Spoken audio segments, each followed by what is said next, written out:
Like, was somebody from the barbershop like punch you and knock you out after that? Like, you be knocked out like from the guy from the barbershop do that? It changed, and they be like, Suge's outside, and everybody be like, yeah. What do you want? Back in the day, the hip-hop industry was like a jungle, and Suge Knight was one of its most fearsome predators. He had a grip on Death Row Records so tight that even seasoned artists and producers thought twice before crossing him. The man had connections, money, and a reputation for being ruthless. But what happens when an unstoppable force meets an immovable object? Enter 50 Cent, a rapper from Queens, New York, who burst onto the scene with a bang. Unlike others who folded under Suge's intimidating persona, 50 Cent was different. He was fearless, ambitious, and most importantly, not easily swayed by Suge's reputation. In fact, word on the street was that Suge Knight, the man who once had the whole industry walking on eggshells, was uneasy around 50 Cent. But why? What made 50 Cent the one man Knight couldn't intimidate? Get ready, because we're about to unravel the untold story that defines the relationship between these two rap legends. Before he became the notorious figure in hip-hop, Knight was just another kid from Compton, California. He was born with the name Marion Hugh Knight, and he got his nickname when he was a child. It's supposed to be short for Sugar Bear. Cute, right? But that sweetness didn't last long. Suge had dreams of going pro in football, and even got close to it. He played for the University of Nevada and briefly flirted with a career in the NFL. But something shifted. Knight realized that his true calling was in the music business, not on the football field. He started off as a bodyguard and concert promoter, working for big names like Bobby Brown, but he was a man with bigger ambitions. He saw the money and power in owning music rights, and started his own publishing company. It wasn't long before Knight's name began to ring bells in the industry. He was building a reputation, not just as a businessman, but as someone who knew how to use leverage, sometimes by any means necessary. So how did Knight go from being a concert promoter and bodyguard to becoming the guy people in the industry feared? It wasn't just about business acumen. It was about creating an aura of intimidation that could make or break deals. One of the most infamous stories that solidified Knight's reputation involved Vanilla Ice, the rapper behind the 1990s hit Ice Ice Baby. Vanilla Ice had sampled a song from an artist that was represented by Knight's publishing company. When it came time to discuss royalties, Knight didn't just send lawyers, he brought along a few associates to make his point crystal clear. While the story has been exaggerated over the years, no, Vanilla Ice wasn't dangled off a balcony. It was no ordinary business meeting either. Vanilla Ice himself later admitted that the presence of Knight's associates made it a high-stakes negotiation. This episode gave the industry a taste of how Knight operated. He was willing to toe the line between legal business practices and intimidation tactics, making him an unpredictable and formidable player in the hip-hop world. Suge Knight has always been a magnet for rumors, and these stories have a way of taking on a life of their own. While we've already slightly mentioned the story of Vanilla Ice's intense negotiations with Suge, it's essential to look beyond that single incident to get the full scope of Knight's complicated public image. Another rumor that has haunted Knight for years is his alleged involvement in Tupac Shakur's tragic death. Tupac was signed to Death Row Records at the time of his murder, and many conspiracy theories claim that Suge had a motive to eliminate the iconic rapper. Some even suggest that Tupac was planning to leave Death Row, and that Suge wanted to prevent him from walking away with a catalog of unreleased music. It's a rumor that has been dissected and debated for years, yet no proof has ever come to light to implicate him. And then there's the story of Knight supposedly injecting Eazy-E with HIV, a rumor fueled by a cryptic comment Knight made during an appearance on Jimmy Kimmel Live. While it's a far-fetched claim, the very existence of such a rumor shows the extent to which people are willing to believe the worst about Knight. What's crucial to understand is that these rumors, whether grounded in reality or not, have played a significant role in shaping Knight's persona. They have contributed to making him one of the most feared and controversial figures in the world of hip-hop. The result is a public image that is a mix of truth, exaggeration, and outright fiction, making it challenging to separate the man from the myth.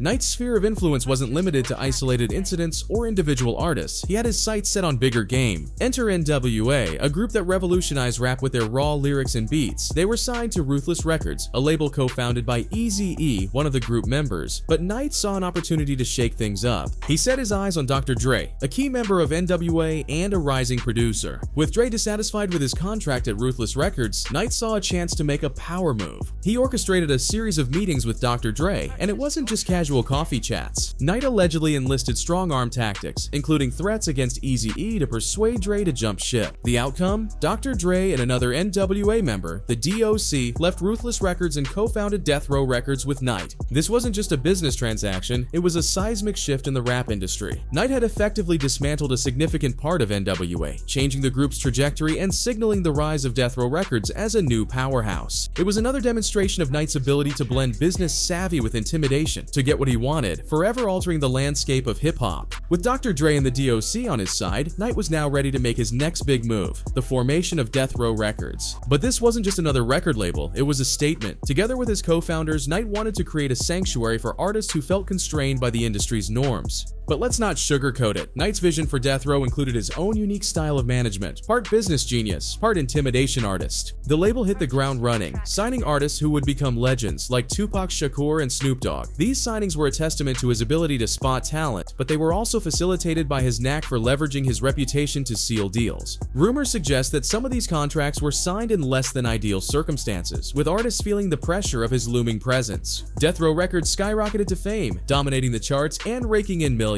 But behind the scenes, the atmosphere was charged. Knight's management style, which combined business acumen with a dash of fear, became the label's unofficial motto. It was a high-risk, high-reward environment, a place where artists could thrive but also felt the constant pressure of his hardline tactics. Death Row Records was on top of the world, but for Dr. Dre, the atmosphere was becoming increasingly toxic. Conflicts with Knight were hard to ignore, and it became clear to Dre that his creative freedom was being compromised. The tension reached a point where Dre couldn't take it anymore, leading to his departure and the launch of his own label, Aftermath Entertainment. This was a huge deal, not just for Dre, but for the industry as a whole. It signaled a break from the fear-driven culture at Death Row. As Dre was setting up Aftermath, another star was rising in the hip-hop world, Eminem. Discovered in Detroit and signed by Dre, Eminem was a game changer. His unique style and fearless lyrics caught the attention of fans and critics alike, but Eminem wasn't just about making his own hits. He had an eye for talent. That talent spotting ability led him to 50 Cent. Eminem came across 50 Cent's music and was instantly blown away. Realizing he had found something special, Eminem was eager to share his discovery with Dre. It wasn't long before a meeting was set up, and when Dre heard 50 Cent's tracks, he knew right away he had to sign him to Aftermath. Signing 50 Cent was not just another artist deal, it was a statement. Here were three artists, Dre, Eminem, and 50 Cent, who were united in their defiance against the intimidation culture that had cast a shadow over the rap industry. For Knight, this became a problem. D12's Bazaar witnessed one of the first altercations between Knight and 50. Knight showed up unannounced with an entourage of almost 30 people. He walked directly toward 50 Cent, and interestingly, 50's crew seemed to fade into the background. Eminem, who was also there, sensed the tension. He thought about stepping in to ensure 50 was safe, but there was no need. 50 Cent confronted Knight and his crew without hesitation, asking them bluntly what they wanted. Knight, surprisingly, had no answer. He took a puff of his cigar and simply walked away.